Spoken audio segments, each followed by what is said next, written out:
on, and we are live. I'm pretty sure we should be live. Oh no, hold on. I got like 50 windows on my computer here. I can't get this to. There we go. Setting up your meeting. Facebook Live. No, yeah, because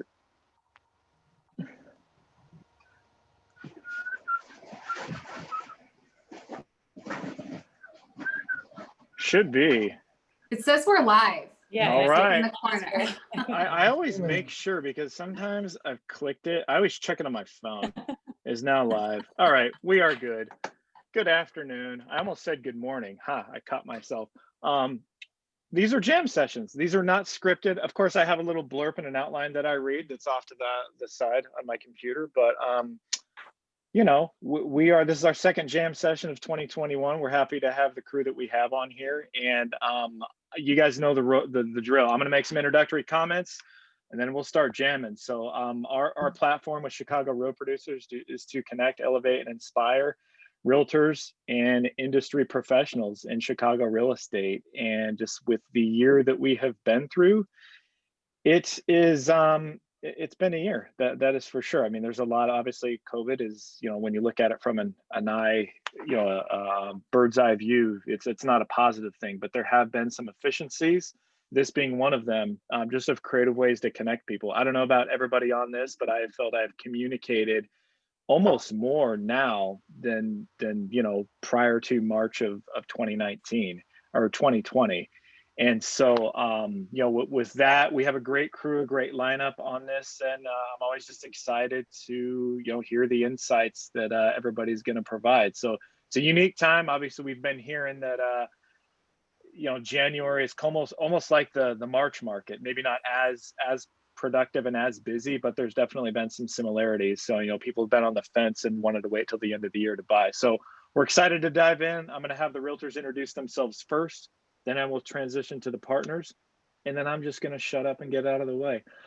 So with that, I'll have the realtors introduce themselves first. Grace, why don't you go ahead and kick us off? Thanks, Andy. I am so excited to be here, my first jam session. So my name's Goro Kaage. I'm the managing broker for App Properties Gold Coast office, the new location over at 900 North Michigan. We're having a lot of fun. I'm just happy to be on a panel with such amazing people. This is great. You asked for experience. So this is my decade year. So now 10 years in the industry. So I'm very excited. Very awesome. Debbie, go ahead. Thanks, Andy. Deb Maue. I am with Jamison Sotheby's in Chicago, but I also split my time with Glacier Sotheby's in Northwest Montana, Whitefish. And this is my first jam session as well, so thank you. 31 years in the business, and so that's just me. And your virtual background is way cooler than mine. I will admit that right off the bat. Thank my assistant for that. That's right. Armando, go ahead, my man. Yeah, Armando Chacon with Century 21 SGR, the company, and I started my residential career with them 17 years ago. I worked at a commercial real estate firm prior to that at Jones Lang LaSalle, and then left to go to a smaller commercial real estate firm in the Loop Aspire property before stumbling and finding this crazy and fun business. So Andy, just want to thank you for what you've done with this, and it's just been it's been great to watch. This is my first one, so thank you for including me, and I'm very, very looking forward to hearing everybody else's perspective today. We're glad to have you. Thanks for engaging with us. And as Debbie has the best virtual background, Armando has the best haircut. So with that, we will divert to Mark. Why don't you go ahead, and then Dominic. Who has the most hair? Yeah, I have too much hair. Well, you know, we'll see. I don't know. Yeah. Go ahead, I'm Mark Dollard from Jamison Sotheby's International Realty, and I've been in, this is my 10th year, starting up my 10th year in the business, and just having a lot of fun with it right now. You know, there's a lot of challenges, but you get to make a lot of great connections. Like you were saying, the communication's been pretty amazing these days. So there's a lot of creative things we can do. So looking forward to getting these ideas out there with everyone here. Sweet. By the way, my hair could look like Mark's if I let it grow, Andy. So just Dominic, go ahead, my friend. Well, do I finish number 2 for haircuts? Or like, what's the deal? Why did I set you up. I was perfect. I set you up. So as y'all said, it's just an honor to be on this call. This is my second, and I'm very excited to share and see what y'all have to share. Interesting times. Dominic Irpino, managing broker of Irpino Real Estate. Been in the business 20 years, and it gets more and more fun year after year. And looking forward to a really good 2021 for our group. We had our best year last year, and we feel 2021 is going to be even better. And yes, January is starting to seem like March for us. I don't know what y'all think, but just very happy to be here and looking forward to it. Thanks. Cool, man. And I will, people who know me know I joke around a lot. I try to keep things light and fun, but this is the 1% of my life where I do have to get serious and look the camera in the eye. And by the camera, I mean Kristine, Michael, and Lisa. I mean, I literally can't, as much as realtor, I get a lot of love in the sense of, hey, last issue looked great. Thanks for the feature, blah, blah. I get it.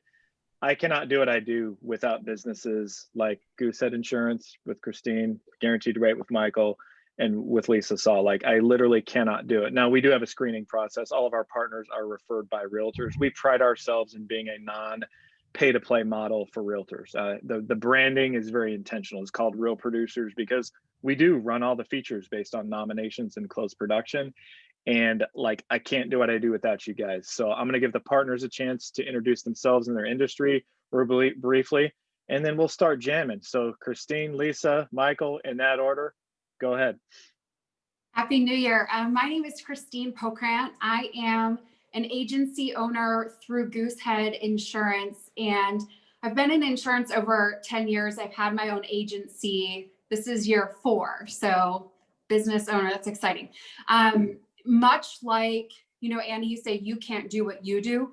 My business is built to support the real estate space. So I literally can't do what I do without realtors, lenders, attorneys, etc. So I love engaging and networking and learning from the industry to really see how can I better align. And I'll turn it because Andy will call me the babbling one.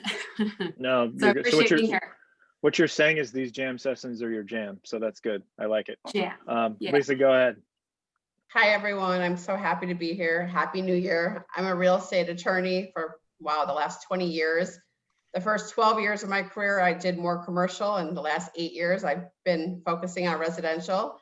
So I'm super happy to be here for my first jam session. Thank you. Very nice. What's going on, everybody? Michael Bencks here with Guaranteed Rate, and it's just under 14 years in the super exciting and always changing lending industry.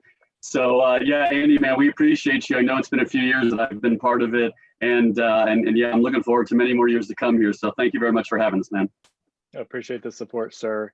And this is it. I am literally going to shut up for the next probably, what do we got this hour blocked off till 3 o'clock Central Time.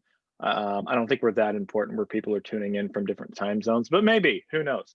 One thing I will do, because people, before we do that, I'm actually going to do a screen share real fast. You guys didn't know this was going to happen. People ask me all the time, hey, can I have access to the past issues, this and that? I get private messages a lot. So you actually can. Some people don't even know this, and we did not plan to do this in 2020, but we did in the summer. Can everybody see that? Is that coming up on the screen share? Yes? Yep. No? Yep. We have an app. It's a private publication, but this is you can get access all the past issues. It's called DigiPub. So if you try to search Chicago Real Producers, you won't find it. But there it is. So if you download it, it's on your phone, has all the links to like past events, things of that nature. So if you're reaching out saying, hey, how do I get a past copy? The print copy only goes to the top 500 agents in the city, but everybody has access to the app. So if you download it, you can access everything. Now I'm really going to shut up. So that is it. I mean, that is my part. Let's start jamming. I mean, this is your sort of hour of power. What would you guys feel to be the most productive and beneficial for the group? Throw some topics out. So, Armando, did you want to start? I'll let you start that. Okay. So one of the things we talked about a little bit was how through the whole COVID thing and things going on in Chicago and our downtown markets, especially our high rises and kind of Lincoln Park South to the Streeterville, Gold Coast, River North, South Loop, how our inventory has creeped up substantially. And, you know, one good thing is this past weekend, we saw more activity than we've seen in a while, and we are completely booked with showings for this weekend. But there is a lot of inventory out there, and kind of helping buyers understand the advantages and the opportunities right now. And it does look like it is lining up to be a typical spring market. This is kind of our spring market time here. And then after Super Bowl, things kick off, but we're super busy now. So we kind of have this pre-market that we have before the spring market totally kicks in. And it does look like it's shaping up at that. I'm just curious what kind of activity you guys are seeing, what you're telling your sellers, your buyers. And, you know, I think there's a lot of opportunity right now for buyers. I'd be curious of your thoughts. Yeah, Deb, I'll jump in on that because I totally echo your sentiments about this feeling, especially in the last week, where all of a sudden I think we're getting a little bit more energy. I've had some really encouraging conversations with some of our agents who specialize in some of these more high density areas that have been getting beat up on a little bit over the last few months. And suddenly there are showings, suddenly buyers are out. So, you know, I think the vaccine has a lot to do with it. People are feeling a lot more confident. And when you see the light at the end of the tunnel, like, my gosh, we all miss human beings so much. Like when employers call their employees back, when the restaurants open, where are you going to want to be when all of this happens? And I think that the answer to that is close to the action, close to the restaurants. We're going to see a big resurgence. And with mortgage rates being what they are, I mean, this is the time to buy in those areas. I'm never going to bet against, you know, Gold Coast, River North, Lakeshore East, all those places. There are opportunities to be had, at least in my mind. I agree. Yeah, I mean, it's been great to see. I mean, it was great to be busy. I mean, it just made me realize how much I enjoy this business because it's fun. I mean, it's not even work. So the first week, you know, to get a few deals on the board, I think that's very encouraging. Just to have showings and just be booked solid. I mean, that's just to figure out, you know, have that stress where you're hoping your current showing isn't going to be late to set you off track for the rest of the day. I can't remember the last time I've had that stress. It was a good stress to have. So, you know, I mean, I've been saying that I think, you know, we were able to kind of do okay last year overall, but the market seemed to really slow down in the fourth quarter. And I was saying to some of my clients, like, you know, you might want to buy now because this very well could be the low point. I think the market was in a process of stabilization. And, you know, I think now things are, you know, what we're talking about is the market really getting busy. But through it all, you know, I started this thing, I wouldn't call it a campaign, but even, you know, the pandemic has really hurt the city. I live in the West Loop, and, you know, I started saying, you know, we still got it. Granted, you know, we're off. Life hasn't been quite, you know, the same as it was, but I just had this feeling that you know, we're going to come back, and suburbs, enjoy your moment. Like, great, congrats. I like that. For years, and now you got us against the ropes. And again, not that we're against the suburbs, but I do some business in the suburbs, not a lot, but in any event, I just think the city's going to come back. Probably not in the next few months the way we'd like it to, but you know, when we come back, I think it's going to be big. But the real estate market, on the other hand, I think is already really busy, and it's things are really looking up, I think, and I'm excited about 2021.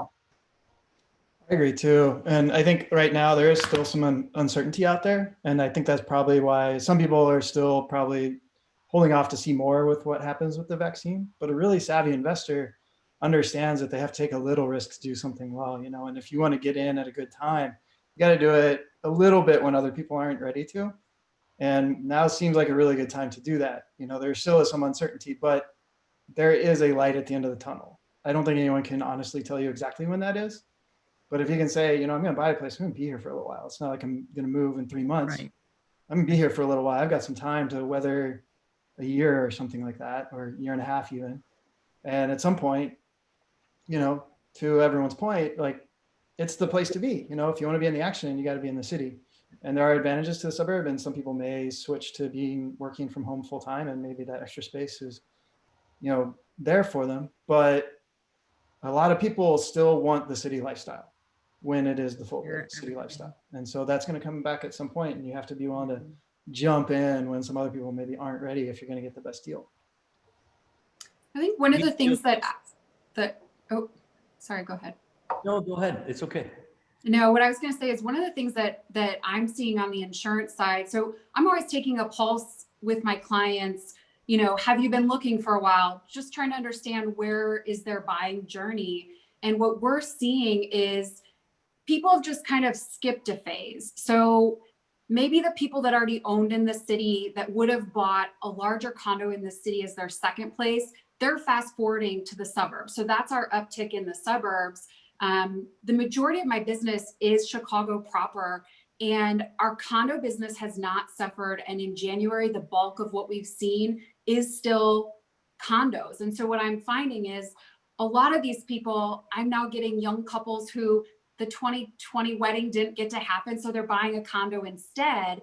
So it's almost like everyone is almost skipping a step. And I don't think the city is going anywhere. It's just a different buyer because rates are low. So I think the key is going to be watching that mortgage rate, and you're going to keep getting buyers as long as that stays. And maybe they wouldn't have bought for a year or two, but they can because they can afford it. But I think it's going to be just fine. You read my mind. So that's kind of where I was going to go. It's what we're seeing is that skipping of the step. And we are saying at our brokerage, we're starting to see a little bit of that rubber band, like bounce back, to where later Q4 2020, it was a little bit almost depressing.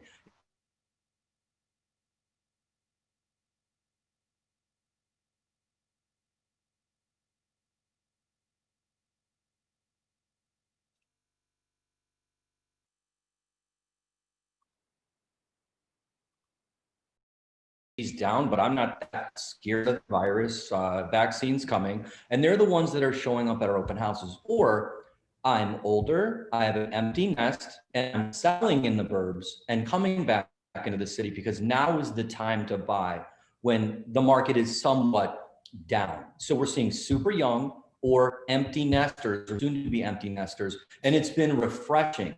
It's like, oh, thanks for coming. Where were you 2 weeks ago? Where were you a month ago? Well, it seems like in 2021, maybe the resolution was, let's get a place. Interest rates are low. I'm tired of paying my landlord's mortgage. And they're coming back, and we expect that to continue. And then as said, after the Super Bowl, we think there'll be an even further bounce back. And so we're really excited about that. Yeah, I'm excited too. I would say I'm cautiously optimistic. You know, I really felt that, and you know, it's good to hear that some people have had career years, and you know, that's great to hear. You know, I can't say that I had a career year.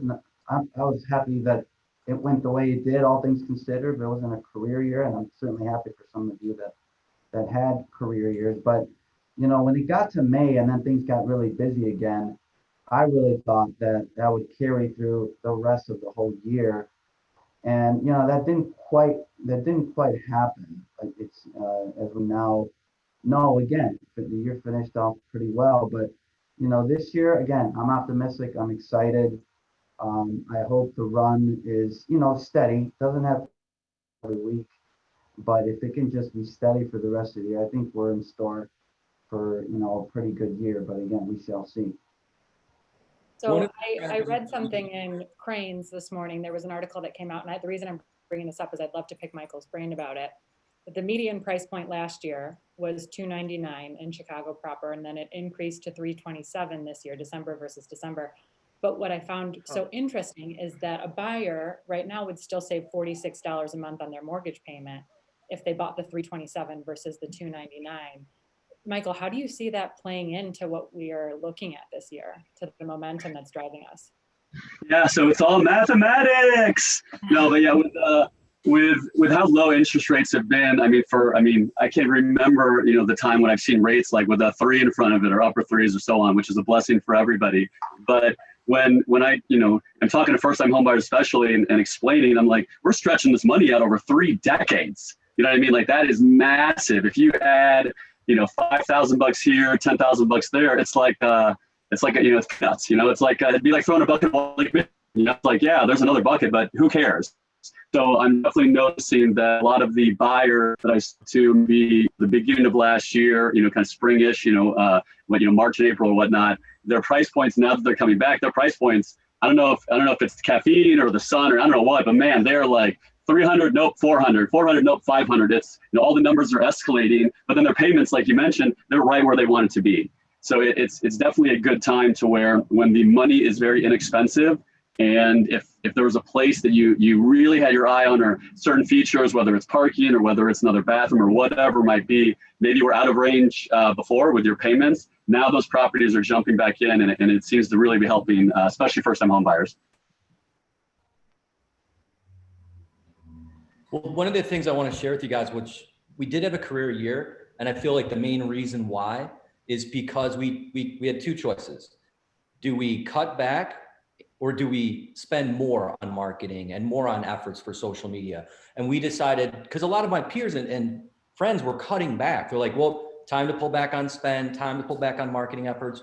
We didn't, we almost doubled it. Instead of pulling back, we just said, throw everything at it because people are at home. People are paying more attention now than ever on their laptop, on their phone, tablet, whatever. And it's really paid off. So my advice to everybody, whatever field you're in, throw more into marketing, become more visible because people are paying more attention now. And I think that will continue in 2021.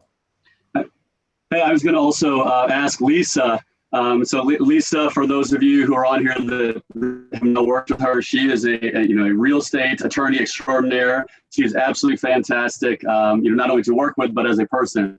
But Lisa, I wanted to ask you, I've been noticing, a lot of buyers are a little curious, put a PC, but I've been noticing that maybe things that they would kick tires on before or things that maybe they would kind of overlook or whatever now are kind of, becoming a bigger deal. Are you noticing, people being a little more, tough on inspections or tough with requests or demands or anything on your end?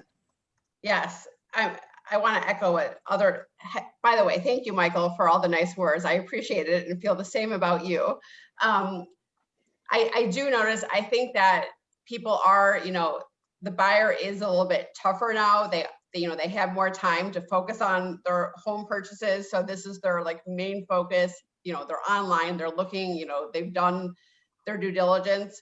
And I also, so yes, I have seen people, being a little tougher than they usually are. Also, I agree, people, are not getting married. They're not spending money on travel. So I always like to talk to all my clients at closings to see, how long they've been looking. And they all say they're saving money elsewhere.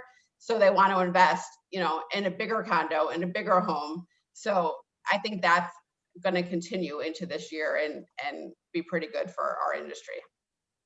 So Lisa, that brings me to something else. And Michael talking about people being more sensitive or, with inspection eyes, that sort of thing. I think so. Something for maybe us to be cognizant of is the anxiety is there in general.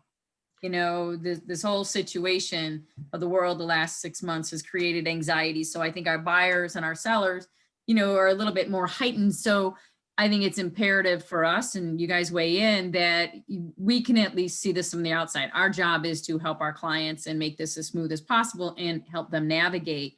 So, I mean, anything anybody's doing in particular to kind of handle this situation, or even personally take a step back and say, wait a minute, it's not me, it's the situation. So any thoughts on that? I think just information, like I was saying, people have a little more time now to really look at things. And the problem they have is uncertainty. They don't know what's going to happen. They feel like anxiety and uncertainty about things.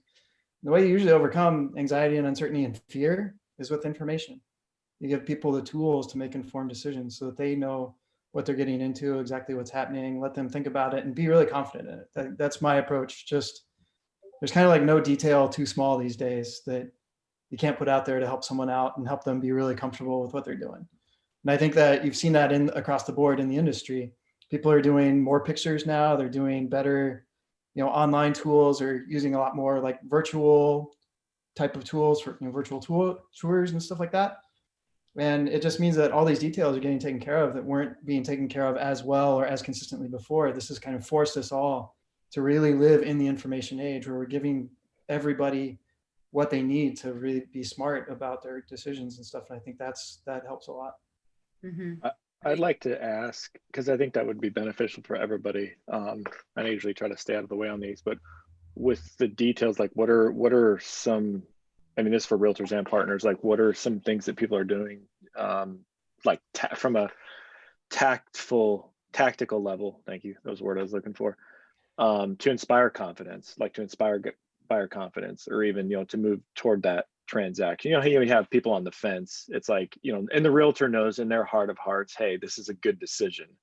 What are people doing to, well, like Mark, you said, details with the photos and just being more crystal clear. Like what are some things that people are doing to inspire that confidence and alleviate that uncertainty? If I can say anything, I think part of it is responding right away to a question or inquiry, just the response time, but also kind of checking your attitude when you respond. You know, where's your mindset? What kind of energy are you bringing into it? So, and again, I think it helps to take a step back and say, wait a minute, I understand. I'm understanding where my client is coming from, their position, their feelings on this. Okay, I'm here to assist you. I'm here to take care of this for you. I love it. Response time. That's huge. I would say we're wearing multiple hats. And so instead of only being a realtor. Always. Did you say multiple hats or multiple masks? I couldn't make out the word. We're all of the above. We're kind of wearing the hat as a realtor and then also as a therapist. And so basically by doing that, we're saying, okay, we understand these are interesting times.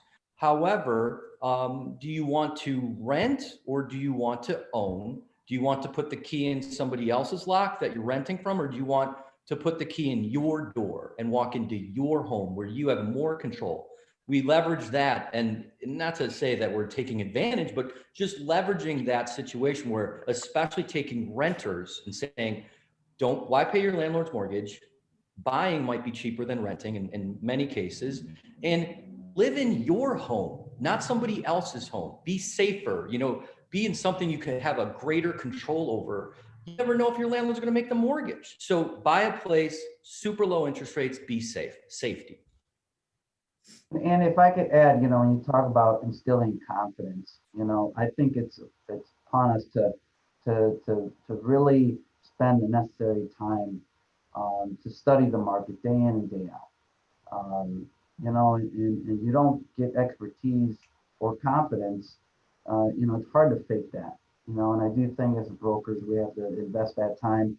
You know, I certainly have. I think we also have to be comfortable and maybe even bold enough to give our clients our you know, our opinions based on some kind of basis.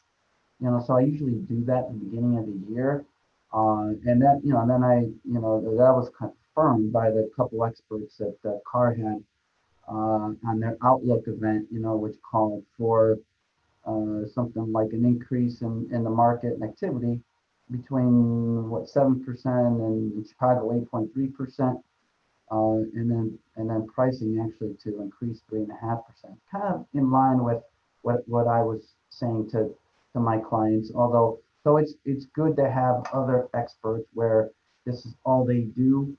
You know, essentially, you know, confirm what my outlook is for the year. So, you know, it's information like that I would use to sort of bolster my, you know, my opinion. You know, all that being said, I mean, you know, cranes, and sometimes you get so much information after the inventory is way up and no, inventory is really down.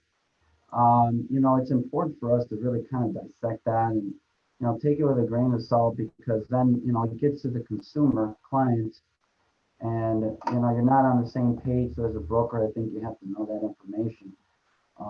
But that's what I do to instill confidence, is knowledge, you know, and use my expertise, you know, to instill confidence with my clients. So Armando, going off of that, one of the things Mark and I were talking about earlier is how, you know, conveying to clients how segmented the markets are.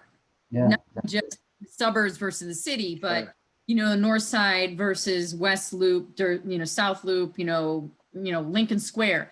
All these neighborhoods have different dynamics. And then within the neighborhoods, whether it's a condo or a high rise, or I mean, a condo or a single family home or a townhome, all those markets are affected a little bit. COVID has done some crazy things, you know, and made these properties very specialized. So really conveying them and giving those numbers and breaking those things down. Yeah, It's- being really it's- specific. Go Yeah. ahead, Mark. Yeah, but just being very specific about the neighborhoods is super important, because, you know, you have something that says, oh, Chicago's doing this, but it's a completely different story in Gold Coast. You know, like a Gold Coast 2-bedroom in an older building is something completely different from even a new construction in the Gold Coast. New construction kind of looks okay pricing wise, like it's doing okay. The older buildings are just like not doing well at all. Now I do think it'll be a rebound, you know, at some point. It's got to be, but that's a totally different market. And it seems like on the surface a pretty similar product. It's not. You know, those segments are very important to know, and that's where the expertise does come in. If you have that expertise, you can give people something really granular that highly applies to their situation, so they can make the right decision. Mm-hmm. I totally agree. It's so funny. Like, I joke that my family conversations around the dinner table are always pretty intense because I'm a 3rd-generation realtor, and almost all of my siblings and their spouses are all in the industry. And so we're talking, and it's like, none of us can remember a time in which the 77 neighborhoods all felt so different. Mm-hmm. And I think it's interesting too, because we talk about market trends, but at the same time, I feel like market trends don't necessarily dictate your ability to determine success for yourself or your business. Even in, you know, recessions or in dips or in certain pockets, there's always areas where you can identify opportunity and really find a way to excel. Right now, even, you know, we're talking high density, but trouble with high density, but there's a lot of opportunity for buyers there, and so on and so forth. So it's interesting. I hear people say the market's doing terribly in the city, and that's not true. To Deb's point and to Mark's point, like North Center is crushing it. Logan Square is doing really well. There's a lot of different pockets. So I think as realtors in this community, we have to be careful about our messaging so that we don't mislead the public with blanket statements, right?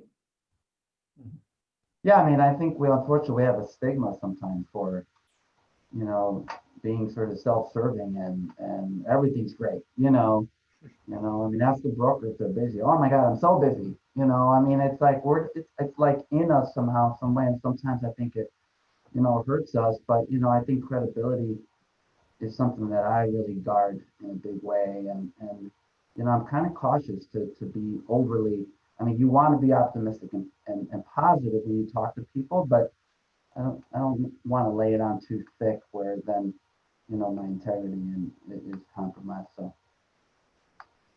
Well, one I of the think things it's important to be we've done is pivot. straightforward. Sorry.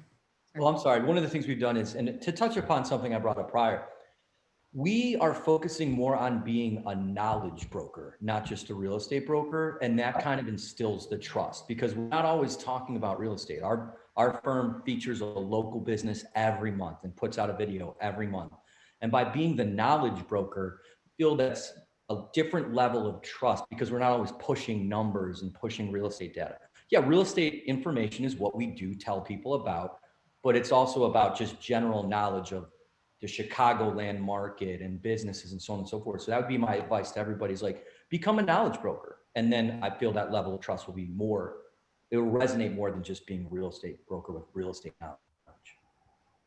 I would echo that. I say to my clients all the time, you know, information it's powerful and it's necessary. And there's so much misinformation. And so if you can be that person to guide them down that path, they're looking for that. They're looking for guidance. They're looking for insight. And you can't always get it online in your own search. So that's how we operate 100%. I commit to my clients, if there is a better fit in the market and it is not something that I directly have access to, I'm going to guide you to that other option, because my goal is that you end up with the right fit.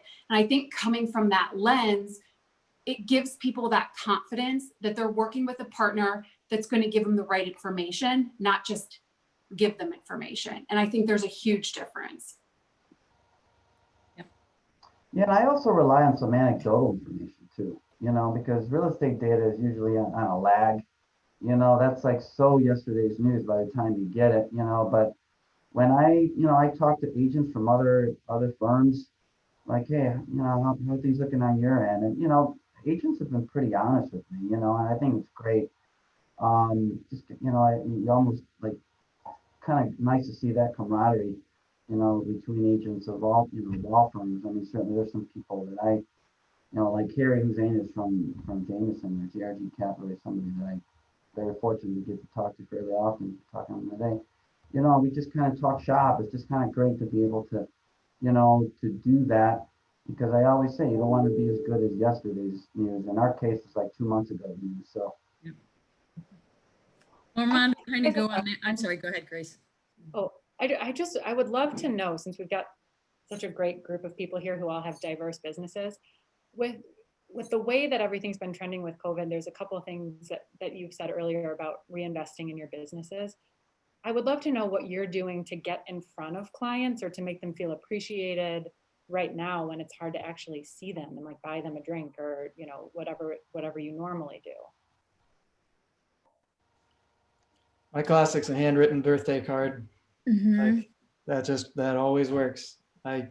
I get so much good response from just the fact that no one sends handwritten cards anymore.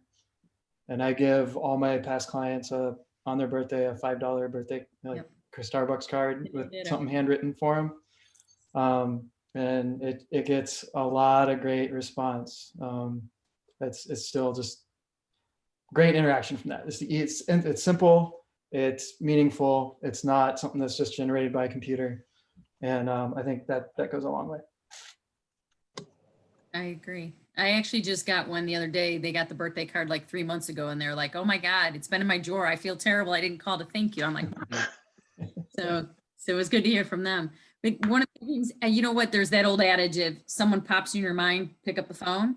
And so kind of I go through that. For me personally, I do that as well. But, you know, still doing the newsletters so that you're still in front of their faces and, you know, just kind of going through and saying, hey, you know, we talked last year, you know, I know things may have changed, but just kind of continuing to follow up and stay in touch with people.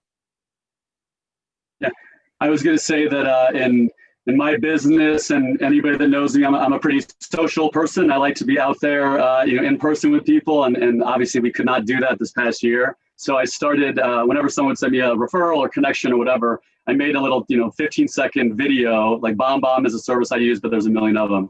But I do a quick little video, and all it says is, hey, thanks for the opportunity. Hey, Grace, I appreciate you connecting me to Jane Doe. Thanks for considering me as you know, a possible lending option, and thank you. And literally that's it. And that just goes out kind of right away before I, you know, schedule the call. And as silly as that 15-second clip is, I get such a good response from people. They're like, oh my God, there's another human being. I can see your face and maybe we'll talk, you know. So it's I've noticed that anything where you can put your face to, you know, what you're doing, I think is very beneficial. It's that connection. It's kind of cool. Yeah. You know, in our business, it's a little bit different. Just because your book, it's so big, so it's hard to stay consistently in front of, you know, potentially thousands of clients. But we do, it's definite 2 touch point a year. So it's probably a birthday touch point. We do a personalized holiday card. And then this year I did a pet campaign. So I try to keep a pulse. I have to know who has dogs from an insurance perspective. So all of my dog clients, they got bandanas. So it's an unexpected in the mail, something for their dog. People love their dogs more than their spouses sometimes. So, you know, just a way to stay in front of them. We're here if you need support. And then obviously social media is huge, you know, staying in front of people, trying to connect as much as we can virtually. That's why I don't let my wife get a dog. So I'm just gonna put that one out there. So they wouldn't bark during this. I got a dog. We're big believers of everything you said, but it's top of mind, TOM. So a monthly newsletter, and the most successful thing we did in 2020 was sending out a holiday gift, which we do it every year, but our past client list grows every year. So it was quite an effort this year, but we sent out a very nice holiday gift, which this year was an Irpino real estate blanket. And we received crazy feedback of how people loved it. We sent out coffee mugs. Oh yeah. Where's ours? But the blanket was huge. Go get one. Sending out that gift is really, really powerful. And a handwritten card. I got so many positive feedback, like responses from clients. Pictures with their blanket, their spouse with the blanket, their kids with them, their pet with the blanket. Send out a gift. Yeah. West Loop, best Loop. I love it. It's cool. I didn't do my pumpkins this year. Normally I do about 300 pumpkins, or I don't know, plus, right, Mark? So yeah, we Yeah, it was 400 last year. Oh my in, God. or in 2019. I don't want to see a pumpkin for a year after that. Yeah. Do you deliver them or do people come? I and pick used to them up? deliver upwards of 100, and then to one of the buildings that I farm, 345 Fullerton, do about another 120 there. And then we did them in Lincoln Park out front after school. We did another, what, 200 Something like that, yeah. for the kids coming home? Yeah. Grace, we gotta get some pies going for the next holiday. I miss the holiday pies. I know. Well, I don't sell anymore, so now I don't give the pies out, but I should, you know what? I should just stand on the corner and give them out anyway, because it's so fun, just to whoever's passing. But the two ideas that I did hear recently too, just to add to this like awesome collection of brainstorms, someone did a drive-through car wash. So like, obviously your clients come, you pay for their car wash, everybody gets to be safe. And that had really great feedback. And then another was a food truck party. So like on a milder day, this was a couple months ago, they invited all of their clients to a food truck, and they're actually not nearly as expensive as I thought, the food trucks. Like the minimum, if you're thinking about it, people like Michael knows, I used to throw like a rooftop happy hour and it would cost me usually $3,000 to do. Like $750, you can have a food truck come out and feed That's 50 awesome. clients and be outside. So I thought that was pretty cool. So cool. I saw a lot of people doing before the holidays, just trying to do family photos. I think it used to be kind of popular where maybe there'd be a Santa Claus or something, and that was real in-person close quarters. But I saw a lot that leveraged the cool art around the city. So having a photographer in front of some cool street art, having a distanced family photo, but you're still having that in-person touch point. It's a gift to them. And I saw quite a few of those going around. What a good idea. Yeah. Before I forget, let's take a screenshot of this. This may or may not be in the next issue or in a future issue of Real Producers. So please do not be like my 4 children and not smile.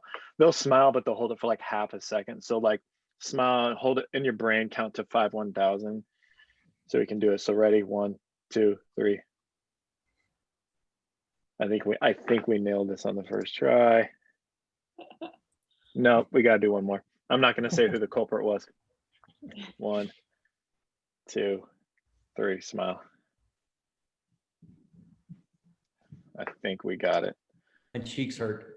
Mine too. Yeah, that's good. This is all great. Lisa, I know you got some ideas up there. Yeah. Anything creative that you've done, or even that you've seen other realtors do? Is there any language you're adding in that you haven't, like in years past, that you think is important now?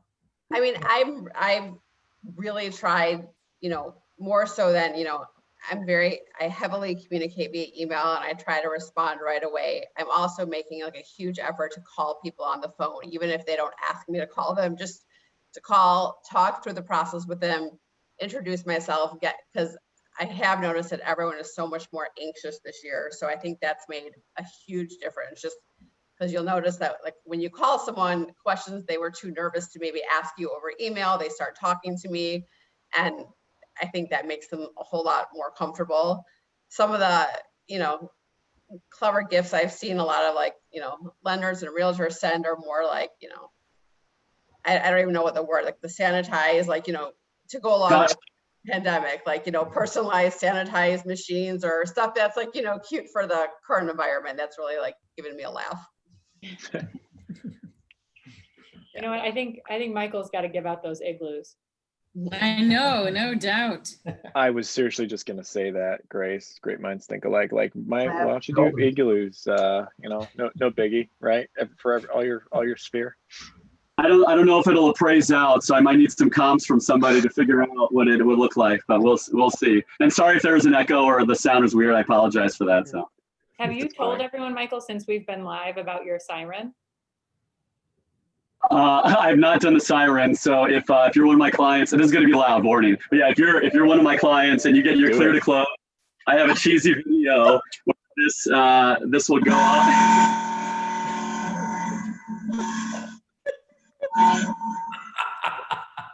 Great.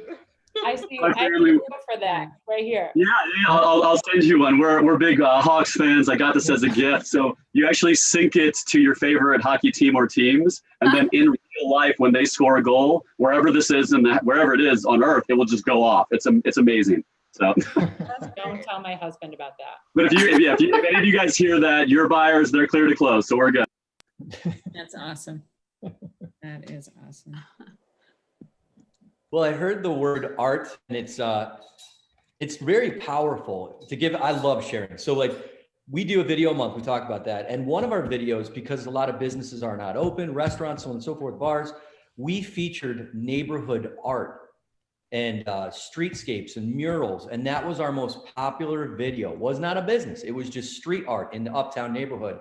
And it's like, it almost doubled our #2 video. So leverage art in the city, in your community. That's my advice to everybody, because people, as mentioned, they're on their laptop, they're on their computer now more than ever.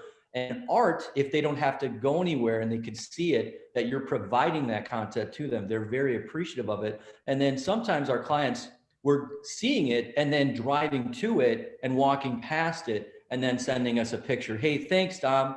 Here's my selfie. Thank you for being a knowledge broker. So I encourage you all to do that. Art, art, art. Yeah, great point. You know, I was gonna do that for a new kind of new project. Shameless plug, 617 West Bolt Market. We were gonna do that just before we went back to the current, where we are now with restrictions. We're gonna do an art show at, in this new development, and we had to shut it down, but as soon as we make some progress and we can do that, would love it if you guys can make that. It's not on the books yet, of course, because there's obviously we don't know when we're going to be able to do it, but it'll be fairly soon. But yeah, I mean, in the West Loop, art's a big part of our identity, along with food. So yeah, I mean, I couldn't agree more. I mean, art is just is just a great thing to use if you're into it, which I am. Can I go back to Dominic's comment about knowledge and everything? So, and it's kind of go back to originally like the markets and knowing the markets. Mark, I don't know if you guys know, Mark is my business partner. So Mark down. So anyways, one of the things we belong to is a network of agents across the country that's composed of about 75 agents in key markets across the country. And we network with them all the time. I'm probably on a phone call with 1, 2, 3 of them pretty much on a weekly basis. But then we also get on calls with the top agents at Jameson on a monthly basis. So between these two groups, we're able to really talk and hear what's going on, hear their input, what the activities in the market, the challenges, how they're addressing things. And it's really kind of cool. But with the network across the country, we've got clients coming in from different places. Then we kind of know what's going on in their market, or if our clients are going to another market, we can educate them or reach out to the agent and say, hey, what's going on here? I've got someone, and vice versa. So it's really kind of cool. Like you said, Dominic, is being more knowledgeable in general just helps your client even more. I don't know, Mark, if you want to comment on that. Yeah, a lot of people moving in and out of Chicago. I had a number of my clients, my past clients, move out of Chicago in the last 2 years. And it's really important that I can help them be set up with someone that's good in another market that I know is going to be a responsible, very kind of, person that they're going to work well with, that's going to really look out for them, which is what I want them to, the kind of person I want them working with. And developing your network through the country is helpful for that, because, we are seeing in the city, there's just a lot of in and out, a lot of people leaving, a lot of people coming. So I think that is another giant part of the knowledge puzzle that you need to have to be a modern agent. Well, I'd be curious what Lisa and Kristine say as far as where their clients outside of the city are coming from or going to. I don't know. Yes. I've noticed I've had a ton of clients coming from out of state for jobs that, it's actually shocked me how many people have moved here during this pandemic from, transferred for a job. So what kind of areas? I'm just curious. I mean, from other, like a lot of people from New York, I've noticed have come over to Chicago a lot, actually. I would say more than I've ever seen, and they were switching from a job either before or, you know, during. So on my end, that really I haven't seen that slow down at all. A lot of those people are still moving like into the city proper, city. So that's been encouraging. Yeah, we see it too. I'm seeing a lot of migration from larger metros. So your San Francisco, your New York, not necessarily switching jobs, but now able to work remotely. So wanting to be in a metropolitan, but at a more economical price point and where they can afford more space. I see a lot of people migrating back to where their family might be. So that's been something that we've seen a lot of in the Midwest proper. So they may be in Chicago, Wisconsin. I'm seeing a ton of purchase in Wisconsin, Michigan, Indiana. That's kind of a common thing. So, you know, to your point, Debbie, being able to connect, or I'm sorry, Mark, you pointed out, to be able to connect those people with partners in those places, pick up the ball and keep supporting them and moving down, it's invaluable. Yeah, you know, I do wonder, like, fast forward a year from now, 2 years from now, what it looks like. I mean, for example, we have a place in Michigan, and the market up there is like, it's been nuts. And I think the same can be said about the Wisconsin market and just you go above the border there. So I don't know if that's going to be sustainable long term.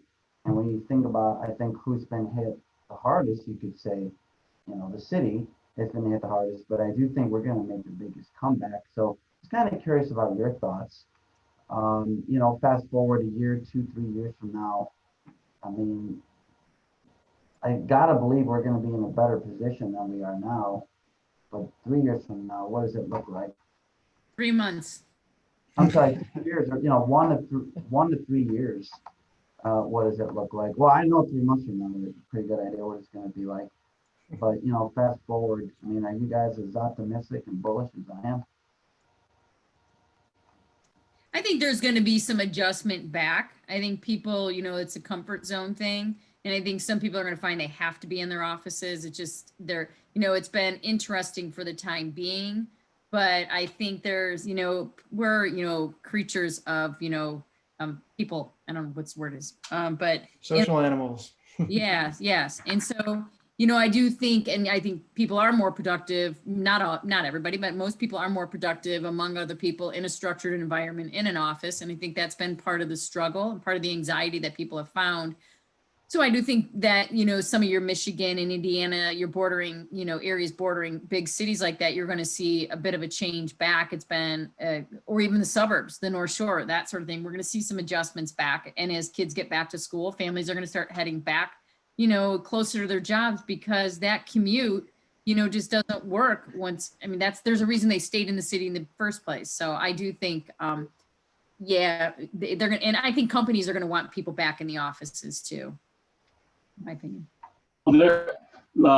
Earlier last year, when I think it was Twitter, I think they were the first major company to announce that every employee could work remote indefinitely. They never had to come back. And literally, the next week, there's this mass exodus from the Bay Area, from the coasts and all that. It's so expensive. You have an igloo like this would be, $1 million.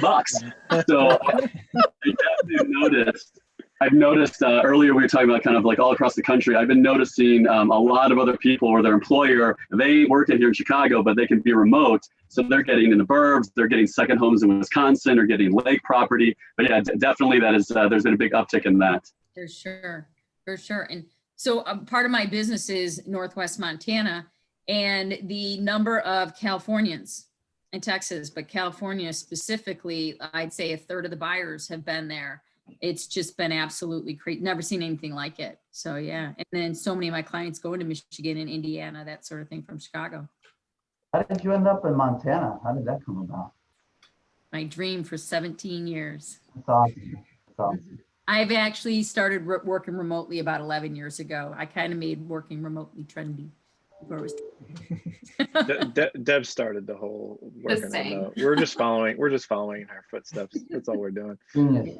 We're a couple minutes out, and I mean, I know sometimes with like interactions, you know, you're trying to get out of a place. So I want to be, I don't mind if this goes 60 seconds over, but I don't want it to drag 7 minutes, 10 minutes over just because I feel it's disrespectful. And, you know, we're talking to some high caliber people. You guys got money to make. So let's and not everybody has to go. In fact, we probably don't have time, but what would you give, like maybe one recommendation?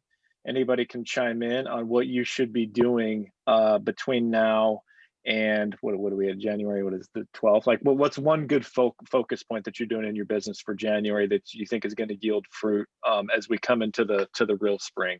Anybody can go. I'm happy to jump in on this one because I have my notes. I wanted to share this with everybody. The most effective thing we're doing right now is hybrid open houses, part virtual, followed by the rest of it in person via Facebook Live. It's been great for us. Either 15 or 30 minutes Facebook Live, then the rest in person, giving people two different options to attend. I have to respectfully disagree. I don't think Facebook Live is a good tool, Dominic. I don't know why anybody would do anything via Facebook Live, but I'm just kidding, obviously. No, I'm kidding. I'm joking. No, that's great. I love that. Any other gold nuggets? Maybe we got time for one, maybe 2, 3 more. I have one. Noticed my daughter, my 7-year-old Vivian, she kind of popped on the screen here. And, you know, prior to working from home and doing Zooms and all that, you know, I might have been like, you know, kind of like, you know, shoot her away or kind of like, oh, you know, I'm working or something like that.